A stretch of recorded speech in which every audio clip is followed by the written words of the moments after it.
The fevered days of Ravenov village. I visited Ravenov in the summer of '93, and I'll never forget the strange heaviness that seemed to hang in the air from the moment I arrived. I wasn't from there, but I had family in the area and had come for my cousin's wedding. The village itself was small and felt like it was stuck in time, with crumbling stone walls, narrow, winding roads, and the looming clock tower at its center. That tower was the first thing I noticed. Something about it made me feel watched. The day I arrived, word had just spread that the schoolteacher, a woman named Alina, had thrown herself from that very clock tower. It didn't seem real at first.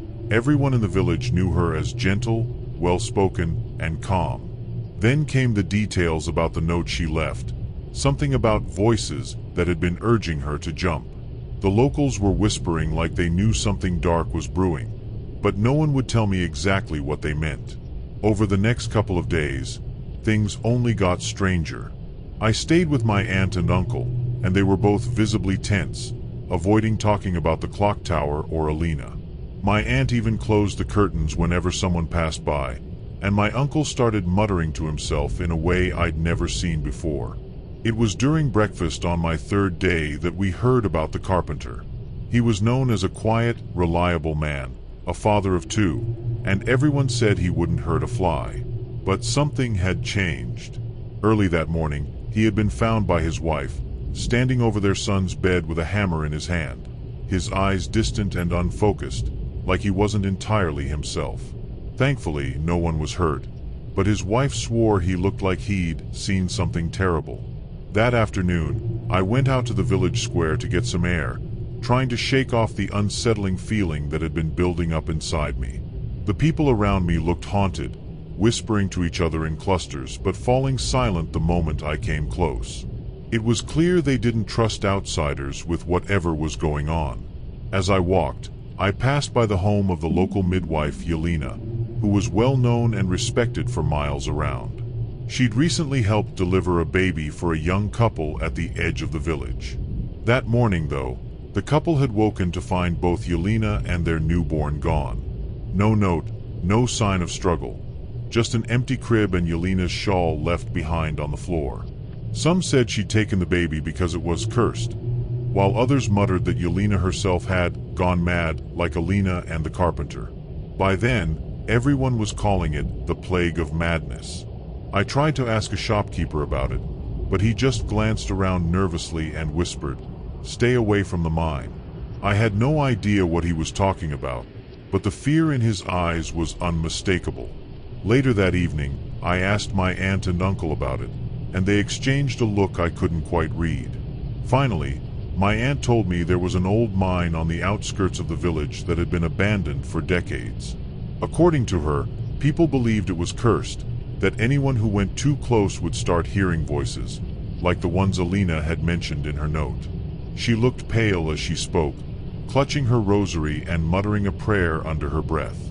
That night, I could hardly sleep. I lay there in the dark, every little sound seeming louder, more sinister. I couldn't shake the feeling that something was watching me, just beyond the window. Around midnight, I heard the distant sound of bells. It was strange because I knew the clock tower had been broken for years, its bells silent for as long as anyone could remember. But there they were, soft, distant chimes cutting through the quiet night, as if coming from somewhere deep underground. I thought maybe I was imagining things, that all the talk of curses and voices had finally gotten to me. But when I looked out the window, I noticed a few other people on the street, frozen in place, looking toward the clock tower with the same disturbed expression on their faces. In the morning, I overheard my aunt and uncle talking in hushed voices about an offering they had left at the edge of the village, near the path to the mine. They weren't the only ones. Apparently, a lot of families had been leaving little trinkets, food, and even crosses in the hopes of appeasing whatever had been stirring up all this madness. I went out to see it for myself, and sure enough, there was a small pile of strange items lying near the path. Broken mirrors, beads, torn scraps of paper with prayers scrawled in hasty handwriting. The air felt thick and tense around that spot, and I swear it felt colder there, even though the sun was shining. It was as if the ground itself held some kind of hidden anger, waiting for someone to cross an invisible line. As the days wore on, the village seemed to unravel even more. People were visibly on edge, jumping at the slightest sounds, and every morning seemed to bring new whispers of strange happenings. One evening, I saw a young mother clutching her child tightly, muttering something about the eyes in the shadows. Others were praying openly in the streets, which was unusual for Ravenov. The village had always been religious, but this was different, desperate, fearful. I could feel the weight of all that dread pressing down on me, making it hard to breathe. Against my better judgment, I found myself drawn to the path leading to the mine. I wanted to understand what was happening, even though I was terrified of what I might find. When I got to the edge of the village, close to the old mine, the air turned stale, and the smell of earth and mildew was overpowering. The entrance to the mine was barely visible through the overgrown bushes and fallen rocks. It was pitch black inside, and I couldn't see a thing beyond a few meters, but I swear I heard something, a faint, shuffling sound that echoed out of the darkness. And then, clear as day, I heard a whisper, so close it could have been right next to me. It was just a single word, but it chilled me to the bone. Come. I backed away immediately, stumbling over rocks, my heart pounding like it was about to burst. I didn't dare look back as I ran, but I could still feel that pull, something tugging at the edge of my mind, daring me to return. When I got back to my aunt and uncle's house, I must have looked shaken because my aunt immediately started asking what I'd seen. I didn't tell her about the voice, just that I'd gone near the mine. Her face went pale, and she practically dragged me inside, bolting the door behind us. She said that people had been hearing those whispers for years, especially around times of death or disaster in the village, like some kind of warning. She begged me to promise I wouldn't go near the mine again. But I could tell there was more she wasn't saying, like she was holding back a deeper fear. Later, she mentioned that her own mother used to tell her stories about a curse tied to the mine, something about the spirits of the miners who died in a collapse decades ago, who supposedly still lingered there, angry and restless. That night, the bells started again, this time louder and closer. I tried to ignore it, but it was impossible. The sound seeped through the walls, vibrating through my bones. I glanced at the window and froze. Outside, right at the edge of the street, stood a figure in the dim light. It was a woman in a long dress, standing perfectly still, facing the clock tower. I thought it might be someone from the village, but she didn't move, didn't look around. Just stood there, rigid as a statue.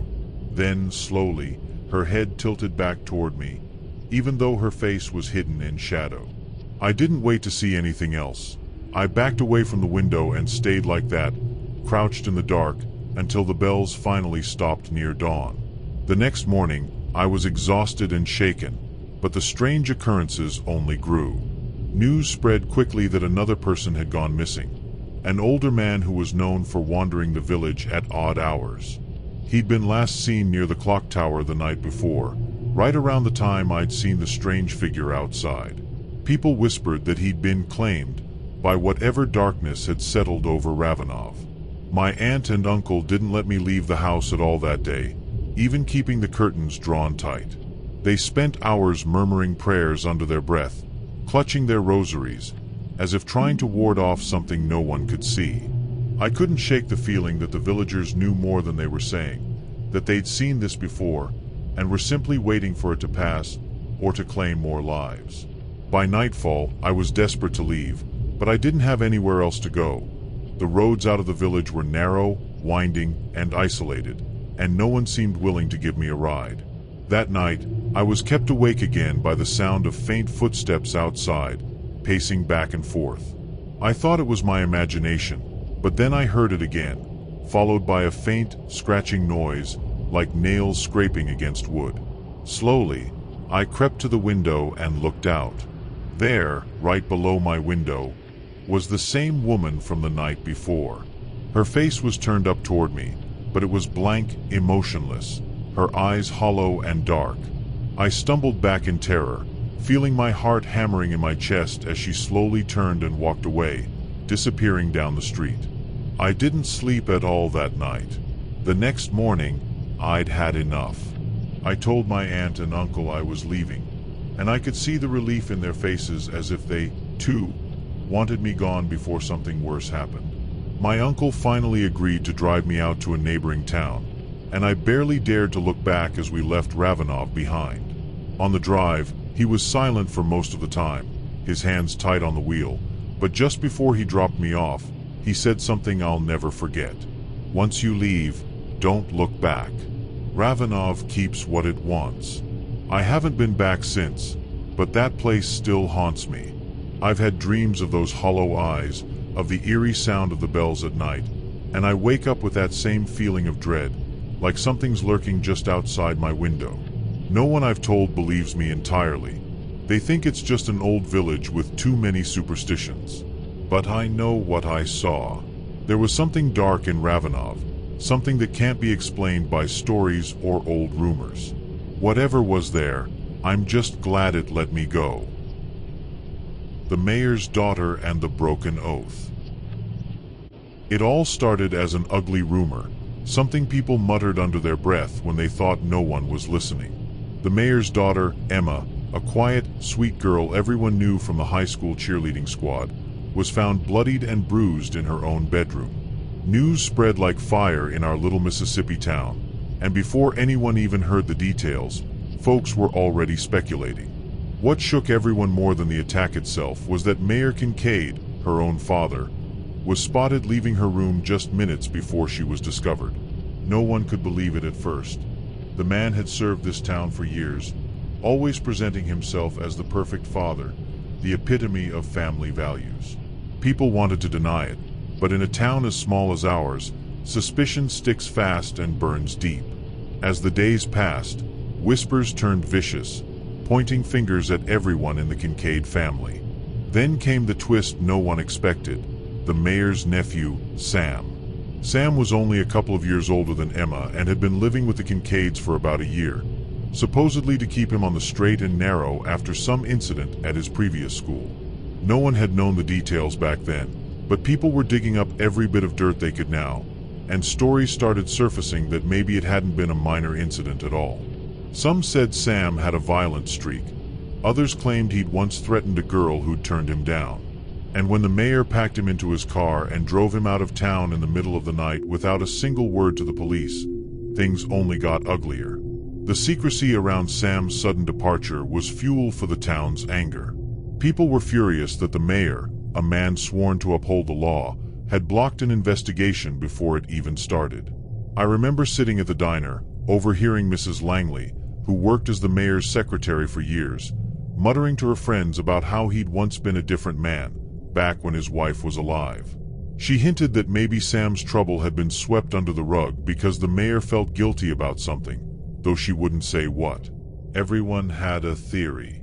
Some thought Sam was covering for his uncle, while others swore they'd seen Emma's fear around her cousin long before that night. But with no one investigating and the mayor stonewalling everyone, those questions just circled around and around, growing darker each time they resurfaced. In the weeks that followed, our town changed. People stopped going to the mayor's Sunday picnics or showing up for his speeches. But it was Emma herself who haunted me the most. The few times I saw her afterward, she looked hollowed out, moving like a ghost. She didn't speak to anyone, didn't go back to school, and her friends said she barely left her room. There were nights I lay awake, wondering what she must have gone through. What kind of darkness could fester in a family so respected, so upstanding? And it all kept coming back to that look on her father's face, something people had whispered about when he left her room that night. How he looked like a man who'd lost everything but was hiding something no one could understand. Then, about a month after Emma was found, the rumors started shifting toward something even darker, something people were afraid to say out loud. There was talk of an old family curse, stories from way back about strange things that happened around the Kincaids, mostly bad luck that seemed to follow them for generations. I'd never thought much of those tales. Every old family has its share of skeletons, and gossip in small towns is relentless. But then a former neighbor of the Kincaids mentioned something that made the hair on the back of my neck stand up. She remembered that when Sam was just a boy, he'd often say strange things, talk about seeing shadows around people. She thought it was just a kid's imagination, but looking back now, she wasn't so sure. Some folks began to wonder if the family's misfortunes weren't just random at all. With that spark, old rumors resurfaced, almost like people had been waiting for an excuse to let them back into the light. Some said there'd been another girl years ago, related to the Kincaids, who'd suffered an accident on their property. No one had heard of it in ages, but now everyone was suddenly remembering distant relatives of the family who'd had brushes with tragedy or scandal. People tried to shrug it off, chalk it up to coincidence, but even the most skeptical among us couldn't shake the feeling that something about that family wasn't right. And all the while, the mayor refused to explain himself, even as the town he once had in his pocket turned against him. The unanswered questions hung over us all, a thick, unsettling silence where the truth should have been. As the months passed, the mystery around Emma's assault only grew, poisoning every interaction in town. People stopped trusting each other, neighbors looked over their shoulders, and kids whispered that you could see shadows near the Kincaid house at night. I remember one evening, a storm rolling in as I drove by their property, and in a flash of lightning, I saw the house, dark, shuttered, as if hiding itself. It was the kind of sight that stays with you, that makes you feel like you've seen something you weren't supposed to. And still, there was no justice for Emma, no answers about what had really happened in that room. Eventually, the town moved on in the way that small towns do, not by forgetting, but by letting the story settle in the background, half buried but never fully gone. The mayor kept his seat but lost the town's respect, and Emma was quietly sent to live with relatives out of state, a decision no one dared question. I never saw her again, and to this day, I wonder if she remembers more than she ever let on, if the secret she's carrying will haunt her for the rest of her life. Because, in the end, we were all left in the dark, still haunted by the broken fragments of a story no one wanted to hear but no one could turn away from. And maybe that's the darkest part, how quickly people can bury the truth when it's too unsettling to face. The disappeared in the desert of New Mexico.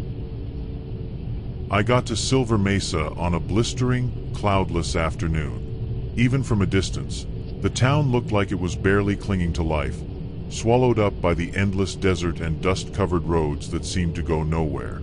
I came here to find answers about my brother Mark, who vanished in the cliffs nearby over 3 months ago.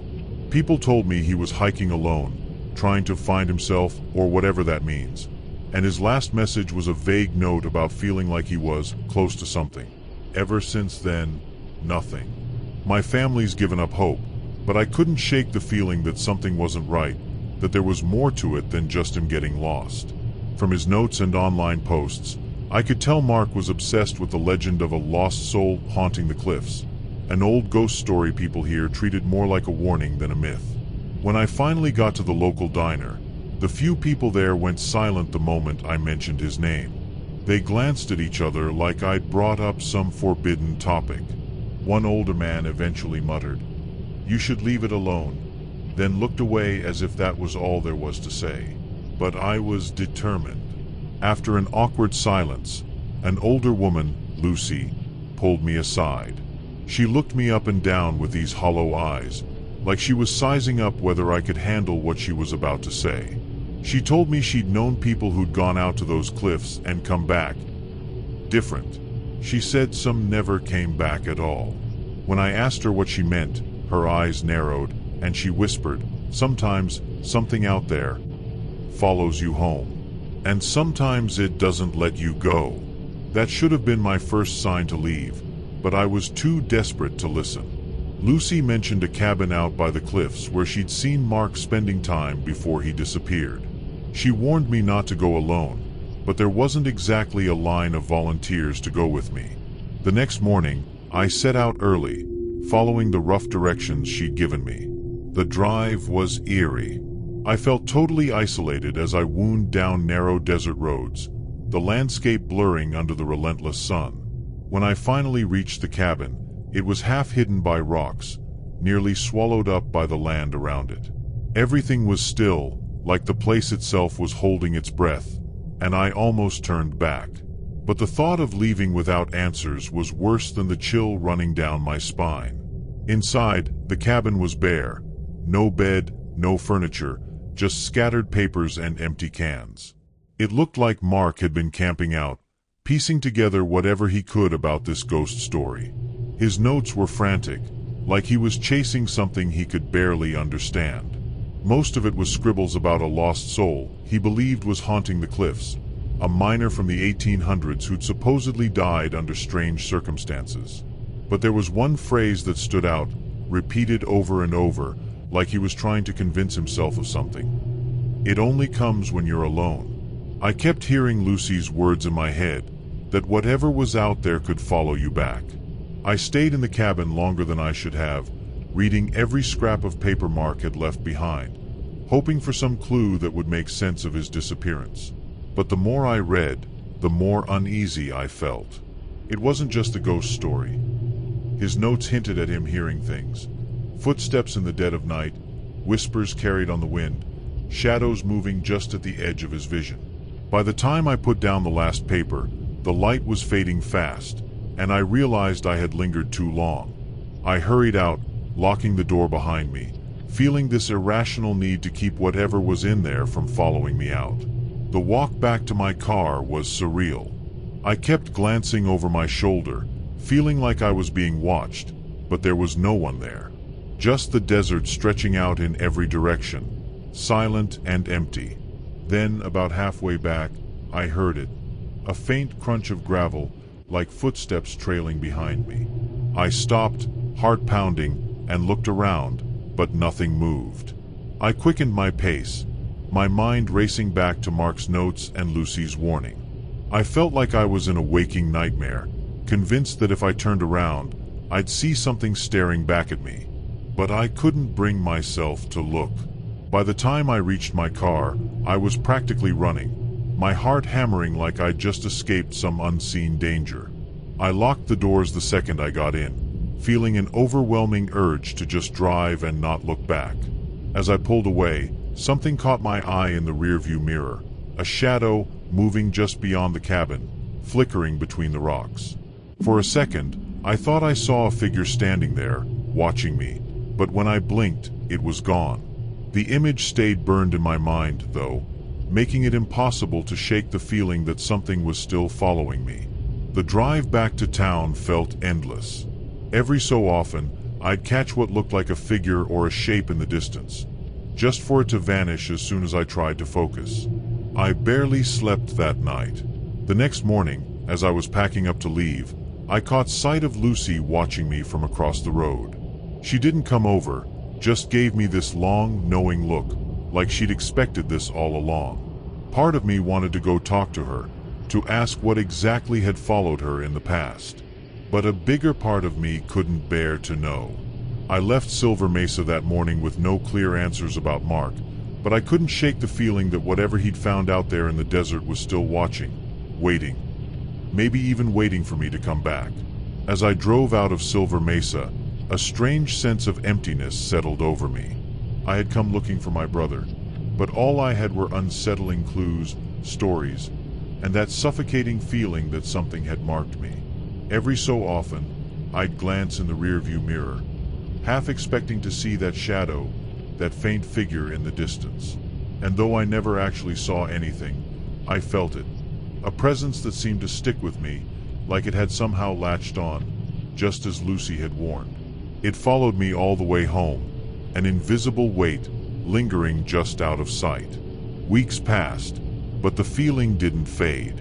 I'd find myself avoiding mirrors at night, unable to shake the sensation of being watched from just beyond my line of sight. I keep Mark's notes hidden in a drawer now, but some nights I take them out and read them, hoping that somehow they'll make more sense. They never do. I've thought about going back, trying to find that cabin again, maybe even confronting whatever it was he'd found. But deep down, I know I won't. Mark is gone, and now it feels like a part of me is, too. Lost somewhere in that desert, wandering alone, still searching for whatever's lurking out there in the silence. The Shadows on Willow Hill.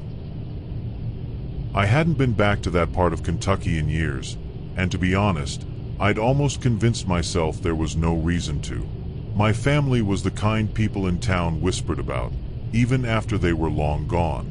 There was that thing about my Aunt Claire, the weird one who never fit in, and the awful night when they all died under circumstances nobody could ever explain.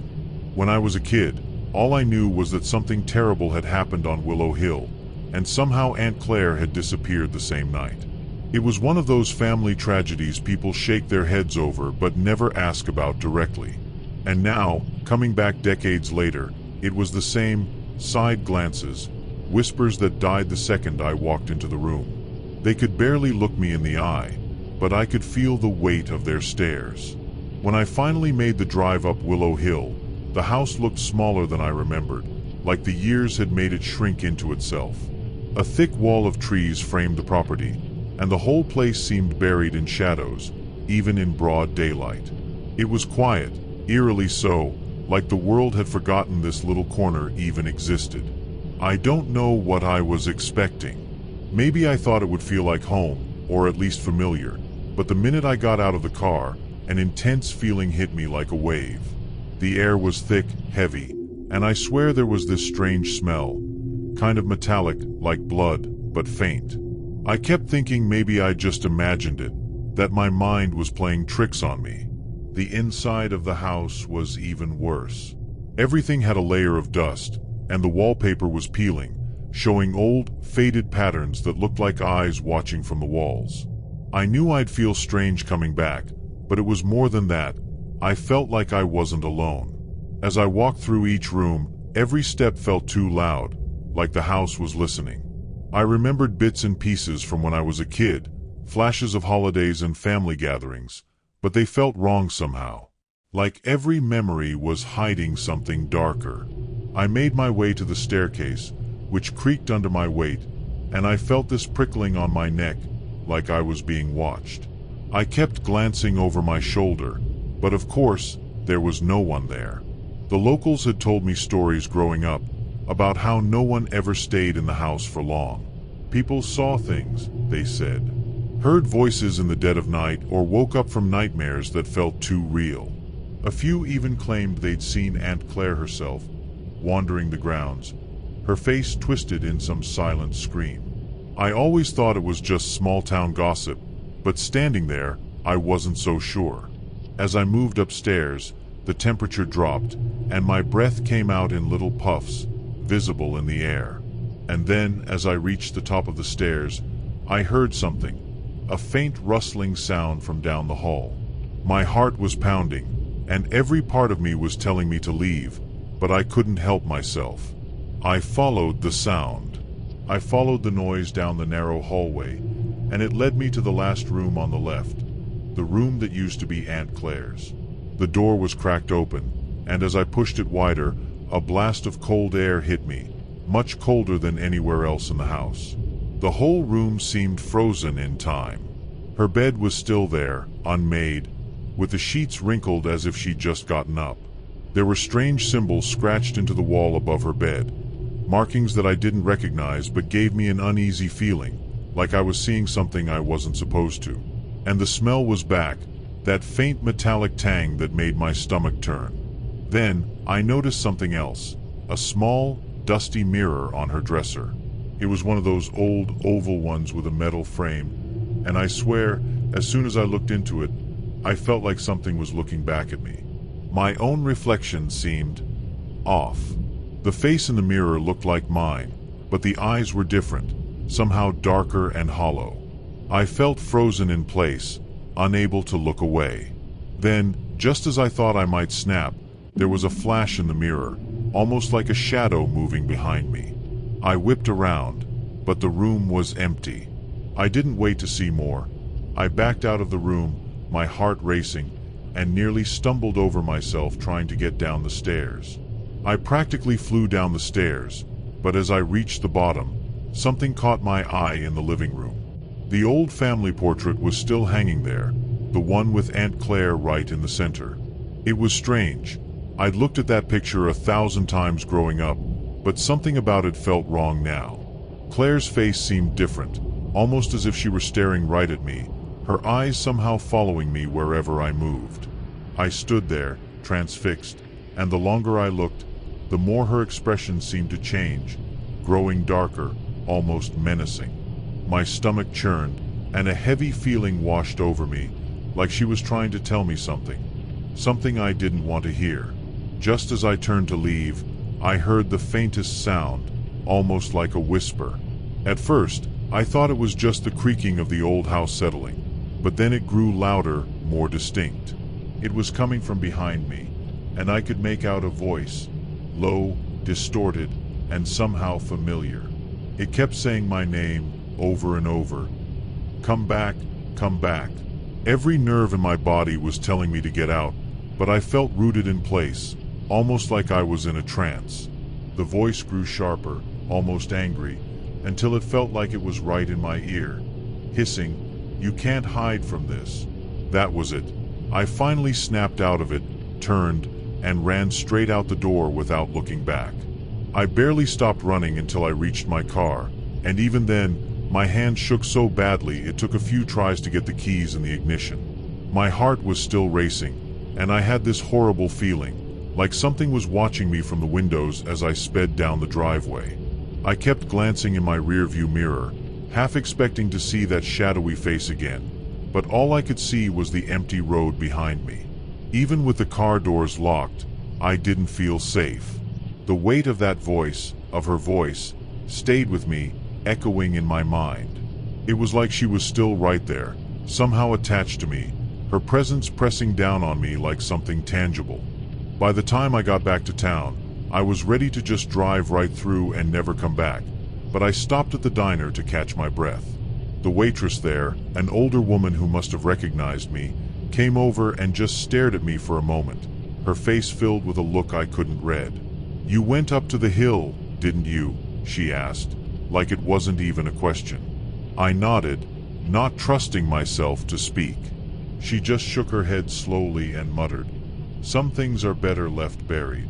I tried to press her to ask what she meant, but she walked away, leaving me sitting there in silence. That was the last time I set foot anywhere near Willow Hill. And to this day, no matter where I go, I still feel Aunt Claire's eyes on me, like she's watching, waiting, like she's never really left.